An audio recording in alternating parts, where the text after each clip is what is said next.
Bir qadında bu iki sifət olarsa, belə bir qadınla evlənin. Quran-ı Kərimdə biz buna Şüeyb əleyhissalamın qızının nümunəsində rast gəlirik. Quranda bildirilir ki, o həyalı idi.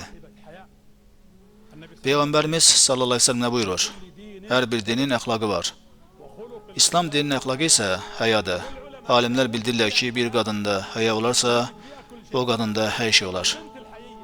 Həyalı qız kişilərlə təmasda olmaz, onlara qarışmaz, onların yanında səsini yüksəltməz.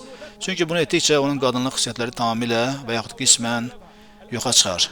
Qadında ikinci keyfiyyət ağıldır. Şüeyb əleyhissalamın qızının ağıllı olduğunu necə bilik? Uzaq görəndir. Nə deyirdi? Atacan, onu muzla işə götür. Çünki muzla işə götürdüklərinin ən yaxşısı etibarlı və qüvvətli olandır. Ağıllı idi. Qız uşağı nə qədər yetkin olarsa, bir o qədər yaxşıdır. Ən azı buna hazırlaşsın. Atalara, analara üzüm tutub deyirəm. Qız övladlarınızı öyrənməyə, bu istiqamətdə hazırlaşdırın. Şərt deyil ki, 100% kamil olsunlar. Gələcək ailə həyatları üçün, onları bu istiqamətdə tərbiyə etmək üçün münbit şərait, zəmin yaradın.